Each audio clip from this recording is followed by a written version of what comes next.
I've been seeing the trend on TikTok all over about creating a personal curriculum, and I think it's such a fun way to either learn things or, in case of us readers, read things. So I decided I was going to create my own personal curriculum for the fall season. So this is my fall 2025 personal curriculum, and hopefully you can find something in here that is of inspiration to you. But I am not only just including things to read, although that is the main goal of this curriculum. It's also about exploring things that are related to the theme that I have chosen for this season. And that theme is Witchcore. So if you're interested to hear more about what I'm planning to be reading for the fall season, or some of the things that I am doing that are going to be very much the fall and witchy aesthetic and bringing in the Witchcore vibes and aesthetic into my life, then keep on watching. Hey guys, it's Francesca. Welcome to Under the Covers. And first of all, I want to acknowledge that this trend was started on TikTok by Elizabeth Jean. And I actually think it's such a wholesome trend and I absolutely love it. And I've been watching all of the videos and seeing what are the interests that people are looking to learn more about and research and get into, some of the things that they want to do as hobbies, but also some of the topics that they want to actually study, let's say, and learn more about, which I think is just such a wonderful way to kind of like explore more about real life after we've already finished with school and all of the things. I think it's so easy to lose some of that excitement to learn things, and this is just a really fun way to add that back into our life. So I decided to apply that obviously for books, but also including some things that I normally wouldn't as much. But these are some of the things I do anyway for my seasonal living, so I'm going to present them to you here as my Witchcore aesthetic fall 2025 personal curriculum. First of all, it's the reading list. What am I going to be reading for this fall curriculum? And I've broken this down in some of the themes, and I'm going to call them tracks, that I feel are perfect reading for the fall season. So I'm going to just briefly tell you what they are, and then I'm going to give you some of the ideas of the books that I have on my TBR for them. So first up is the Gothic books, and I have notes so that I can stay on track. So if you see me looking down, that's what I'm looking and referencing. Then I have paranormal creatures, because even though I love reading about paranormal creatures all year round, I think that it's perfect to read paranormal creatures in the fall. So even if you're not a paranormal reader, I think this is the time that you should be reading some paranormal. Next is dark romance, because I do think that we can include some of the darker aspects of life in the Halloween and the darker fall kind of eerie season as well. I think it lends itself perfectly for that. Then I have cozy mysteries, because that is the other extreme, right? So if we have the darker romances, we also need some of the cozier and more comfort reads, which, yes, cozy mystery still deals with murder, but it's more comforting. It's not on the page, it's just an investigation kind of thing. So I definitely think it's the perfect season for that. And then dark academia as well. And those are the main tracks that I have chosen to read. Now, besides those main tracks, let's say, I also want to include always a vintage romance book as well. So I have actually picked an older vintage romance book to read that kind of follows the theme as well. And then I also have some nonfiction books too, and my horror category as well. So there will be a little bit of horror, kind of like Halloween themed books in the list too. Now that is in terms of the reading list. Now for my watch list, I have also included some things that are perfect for the season, and then we get into what I call the learning lab. So what are some things that you want to learn to do or learn about? So I'm definitely going to be adding a couple of things there too. We get into the historical figures, because as much as I just mentioned, I want to get into a couple of nonfiction, I also want to learn more about some historical characters as well, as it can kind of relate to the theme of witchy things. So I will tell you what those are as well. And then of course some more lifestyle-y things that I'm going to incorporate in my life that are witchy theme. Now I also will be incorporating into my seasonal curriculum the reading challenge, and that is basically going back to Romanceopoly. So if you are doing the Romanceopoly yearly challenge with us, you know that it's a board that has 4 different seasons for this year, and there is a fall season. So I will be reading books for the prompts that are on that part of the board, but there's also going to be a couple of seasonal reading challenge. We have our summer reading challenge, which is closing out summer really, because the dates are not quite matching. That is going to be at the end of September, so September 23rd, which is right at the end of summer, and that is our Camp Firefly. So that is closing out summer. So if you want to join us for that, there's going to be more details over on Substack on what the prompts are for that. And then at the beginning of December, there's going to be the readathon for Romancepoly Urban Legends, and that is going to be the fall themed challenge. So I am really excited for that as well, and you will have the prompts for that probably sometime in November. So there's all kinds of reading challenges that you can do as well, that you can incorporate this season and with your reading. So I think that there's going to be plenty of fun things for you to dive into and follow this curriculum along if you want to. But now I want to actually tell you what are some of the books that I have on my TBR for these tracks that I have chosen, that I've put together as the theme of the Witchcore, and how I'm incorporating some of those other aspects as well that I talked about, and bring all of that together to make this a completely witchy season. Okay, so starting with the Gothic books, I'm going to start with one that's not really a romance. It's just more of a queer Gothic book, and it's actually great if you like The Haunting of Hill House. So this would be a great one to read for that, and it is The Haunting of William Thorne by Ben Alderson. I am actually already reading that, and I am really enjoying it, so I highly recommend it. And it's basically about our main character who is dealing with grief. He inherits this haunted house, and he goes there to live there, and dealing with, of course, all of his feelings, but also with a haunting and a sometimes annoying gardener also that's on the grounds. The second Gothic book that I have on my TBR is Blackthorn by J.T. Geisinger. Hopefully I'm pronouncing that right. And this is all about family curses, forbidden passions, and secrets that are clawing out of the grave. I think it sounds fascinating. And honestly, J.T. Geisinger is an author that we really enjoy here at Under the Covers. And I'm really excited for this one. It sounds like something a little bit different, and I really can't wait to read it. And then the last one that I have on deck for Gothic is an older book, and that is Wolf's Gate by Kat Porter. This is something that I've been wanting to read for a long time, and I just never get around to it, and I really want this year to be the one. It's basically about a husband returned from the dead, a wife he never expected, and some Gothic passion, kind of like Georgian times set, and lots of betrayal. So I think it sounds fascinating. Like I said, I've had this book on my TBR for such a long time. It's also one that I would love to use because it fits also a prompt from Romancepoly, so it's going to be serving dual duty there as well. So very excited to pick that one up. Now for my paranormal creatures, I'm actually going to be reading arcs for this, so these are not books that are necessarily available immediately, but I am really excited about all of these, and they lean more fantasy than paranormal romance, but they all have paranormal creatures. So the first one is Silver and Blood by Jessie Mihalik. Now Jessie Mihalik is an author that I absolutely love, and this is going to be a new series by her, and honestly, Ilona Andrews blurbed it, and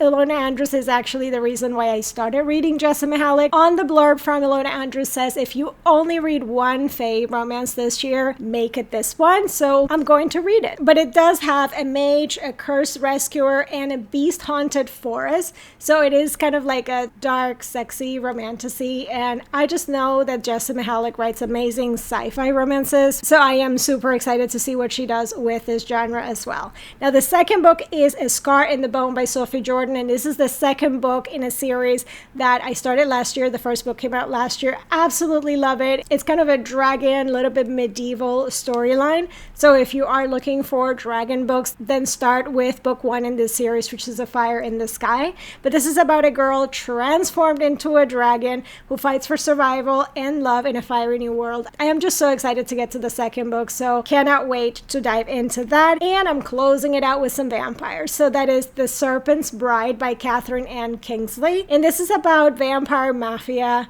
marriage of convenience, which turns into a bit of enemies to lovers.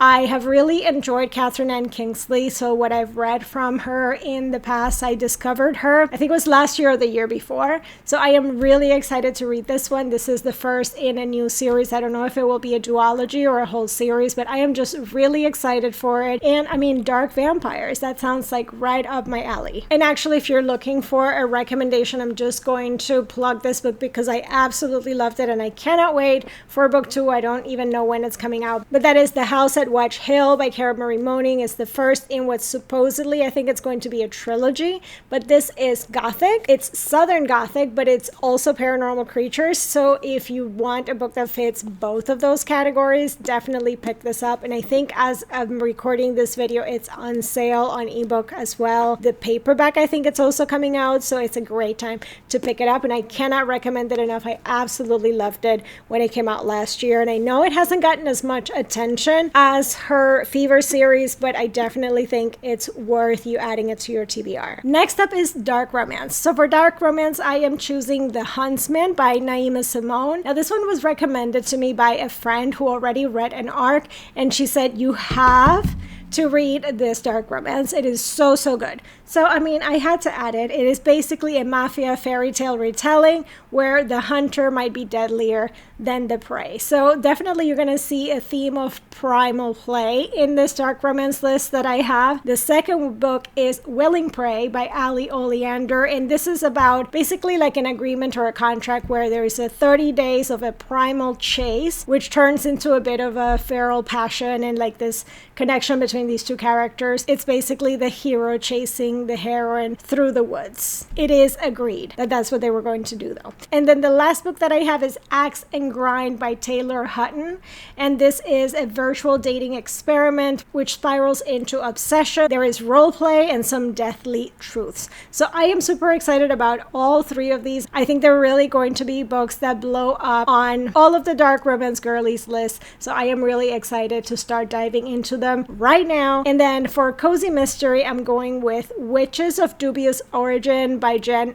McKinley. Now, I don't know if this necessarily qualifies as cozy mystery. It have magic in it, and Jen McKinley does write cozy mysteries, but she also writes in other genres as well. So I think I'm going to label it as cozy because I have seen it referenced kind of like as a cozy fantasy. So we will see really where it falls in the genre once I read it. But it's about a librarian who unlocks a grimoire and her witchy family legacy, and it's complete with ghost pirates and undead Vikings. That sounds amazing, and I know that I can trust Jen McKinley to deliver an amazing story, so I'm really excited to read that. Then I also have an arc for Trailbreaker by Ruthie Knox and Annie Mayer, which comes out next year, and I really enjoyed the first book in that series earlier this year. Highly recommend it if you haven't read it yet, but I'm going to be reading that, and it's about a new PI who faces a possible serial killer in idyllic Door County. If you're into amateur sleuths, I think you're going to want to pick up this series as well. And then for something cozy mystery paranormal, I'm going to go with A Grim Reaper's Guide to Cheating Death by Maxi Dara. This is about a cautious reaper and her brother who try to outwit death with a parrot sidekick. I mean, that sounds like so much fun right there, so I can't wait to check that out. And then for my dark academia, I want to read Endless Anger by Sav R. Miller, which is all about the Greek Furies, secret societies, and a bit of a dark romance as well. Then I have Neverthorn by Shannon Meyer, which is about a dropout who is turned into reluctant hero and returns to a magic school to face old enemies. And lastly, Arcana Academy by Elise Kova. This is about a tarot-wielding thief who is forced into a false engagement at a dangerous academy. So I am excited about all of these as well. And obviously that doesn't mean that I'm going to read every single one of these books, but I do want to make sure that I'm hitting every single one of the categories. But these are all genuine books that are on my TBR that I cannot wait to read. And then for my vintage spotlight here, so the book that I chose that is older romance, it's The Sun Witch by Linda Winstead Jones. I'm just excited that I was able to find an older romance, an older kind of vintage romance that probably has some problematic things in it, and that is okay. I am fully prepared for that. But it is a witchy romance with curses, destiny, and family sorcery. I love stories about witches that involve sisters, so definitely really excited to check that out. Now for my nonfiction books, I am going for two very different stories here. One is about the story of witches and how that relates to women, because I feel like throughout history, women have been persecuted and labeled as witches just because men or society wanted to oppress them. So a book that I chose for this is Witches, Sluts, Feminist by Kristen J. Sully, which is a bold history of how the term witch has persecuted women and how feminism can reclaim it. Now this book is from about 2017, so I think it's also really interesting to see that from today's perspective as well, because I feel like a lot has changed from even just 2017 to now, not necessarily for the better. So So I definitely want to go into that and see where we thought we were at and kind of like see it also from today's point of view. And then the second nonfiction is more of a pop culture kind of nonfiction story, and it's Your Favorite Scary Movie by Ashley Cullins. So this is definitely, as you can see, about the Scream movies and kind of like the epitome of slasher horror from like the 90s. So we have horror creators that are spilling the beans from behind the scenes with stories, love letters, and all the chills about the films that shaped them. And lastly, I've got some horror picks as well to get into the Halloween mood. So for one is Play Nice by Rachel Harrison. This is about an influencer who flips her childhood home and discovers the demon never left.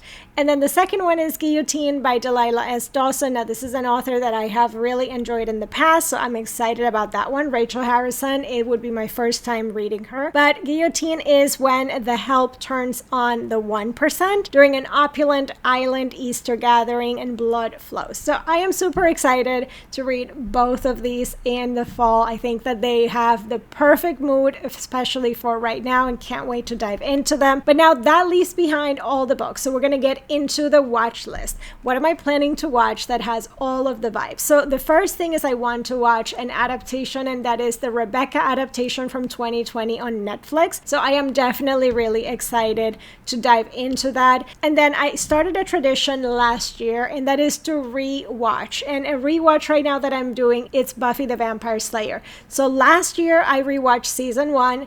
This year I'm going to commit to rewatch season 2, and then we see if I watch more than that. But I am committing to rewatching season 2. I will be coming on and giving you guys an update on my thoughts on it. And I actually had done a podcast last year when I rewatched season 1, so I may actually publish that here so you guys can listen to it as well. Definitely want to get more in my Buffy era because I absolutely love the vibes of Buffy.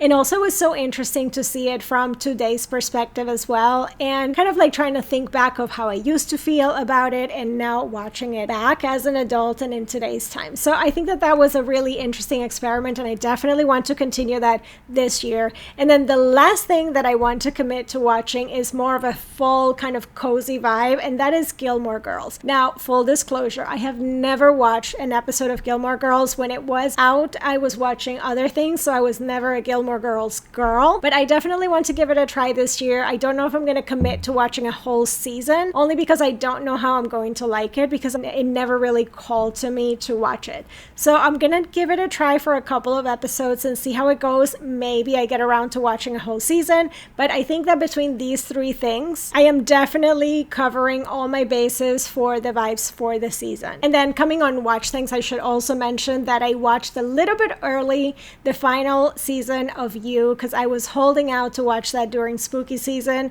So that is You season 5, and I just finished watching that, so I jumped the gun a little bit, but I am still gonna count it as part of the curriculum because I really enjoyed it. And I will be doing a video where I rank my favorite versions of Joe Goldberg, comparing all 5 seasons as well as the 2 books that, you know, we've gotten from Carolyn Kepnes with Joe Goldberg as a main character. So I'm going to be doing that video soon and talking more about Joe Goldberg, but I think that You as a show would also be a great watch for the season, and I'm still going to count season 5 as part of my curriculum. Now, for what I am learning, I definitely want to learn this year to crochet or knit a scarf. I have an idea already. I have kind of like the pattern. My mom's going to be the one teaching me because she's amazing at it. We've already picked out the yarn. It's kind of a purplish, grayish yarn, and it's just going to be kind of a long shawl scarf thing, but has like the pockets at the end so you can kind of put your hands in it. So I will be keeping you guys updated on my progress and see how that goes. I am excited about it. It is something that I have always wanted to, I don't want to say learn, because when I was very little, I have done some knitting before. You know, kind of like how you do little blankets and, you know, just a regular piece. I haven't like actually made a piece of clothing, but I don't know how I'm going to do now. It's been so long since I've even picked up anything, but I'm still going to give it a try and see how it does. Maybe it just comes back to me really easy, but I definitely think it's a skill that I want to cultivate and like kind of grow into more. So I am excited to give that a try. cry. Plus, it's going to be a nice activity that I can do with my mom together since she's going to be the one teaching me. So I'm super excited about that. Now, when it comes to historical figures, I have 3 historical figures that I want to learn more about, and these are historical figures that I already know some about. I just want to know more. So the 3 that I have picked out in a way were also labeled as witches, and I also really like the fact that I have picked 3 completely different versions of how they were labeled witches and the outcome that they had. So the first figure is Joan of Arc. This was a teenage visionary who led armies and later on executed as a witch. Then centuries later, she was made a saint. But I think that her story really shows how threatening and powerful a girl with visions has always been. The second historical figure is Giulia Tofana. Now, this is an Italian witch accused of creating aqua tofana. Aqua tofana was a poison that women basically used to escape abusive marriages. So it was just basically untraceable, and they would just slowly poison their abusive husbands. And Giulia Tofana was allegedly the creator of this potion, and she had a network allegedly of women that would distribute that to whoever needed it. Now, history, of course, labeled her as a killer, and the general consensus was that she was a witch because, of course, anything to do with herbs and using herbs and all of that definitely got you labeled as a witch.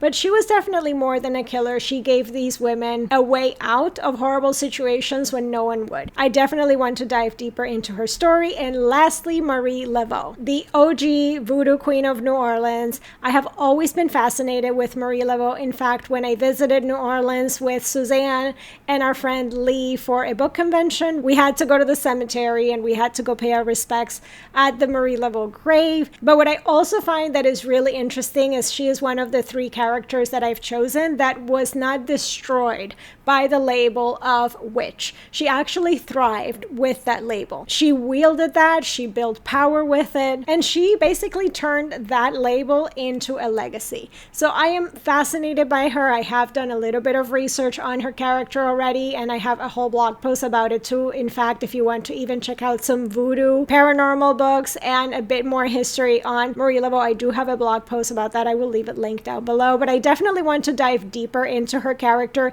And in fact, also, if you want to read a book that has something to do with aqua tofana and women poisoning their abusive husband, you can actually read a historical mystery that has that theme, and that is The Poisoner's Ring by Kelly Armstrong. That is an excellent book as well that you can read and kind of like get a bit of that vibe of what was happening and, you know, get part of the story of basically aqua tofana. I definitely think that it's important to ground this curriculum with some history and actual historical figures that also embody not only the witch core, it's not about all the aesthetics, it's about how that applied in real life to real people and how that was wielded against or for all of these people. So I definitely wanted to include some of that as well. And I've purposely left out the Salem witch trials because I have read quite a bit about those, especially as it relates to some fantasy or historical mysteries or Gothic books. So I definitely have read quite a bit of those. So I wanted to make sure that I stayed a little bit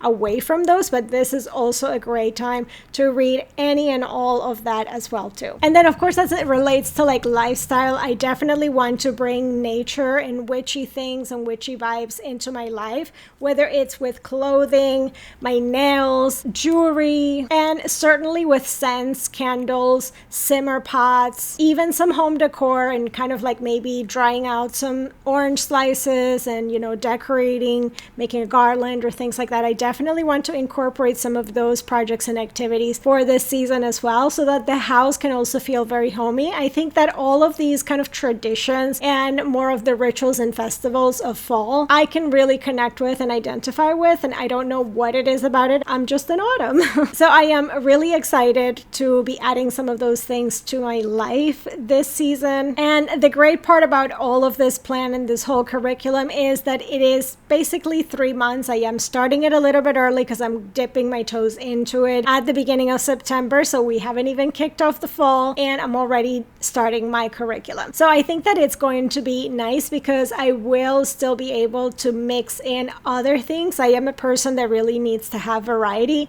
So I feel like if I were to only follow this curriculum super strictly and not read anything else or don't do any other stuff, it would get repetitive for me and I would probably not be able to follow through and continue. So I am just excited to have a little bit of variety, have a couple of things that are kind of the targets of what I want to accomplish and the things that I want to read. But at the end of the day, you guys know that I am a mood reader, so also I'll have the flexibility of just maybe picking something else if it calls my name. So overall, I think that is the curriculum that I am sticking with it. I'm pretty happy with it. I may add some things along the way, take stuff out, we will see, but I definitely think it's perfect for fall. So if you also want to be following the same curriculum, just pick out some books for any of those categories. I'll have some blog posts linked down below if you're looking for books that fit those categories as well, so you can check those out too. And if you're a paid member of our Substack, I've actually put together this curriculum as our seasonal insider guide. So it has lots of other goodies and recipes, recommendations, resources, more information, even some recipes for a simmer pot and some other stuff that you can make that fits with the witchy vibe as well.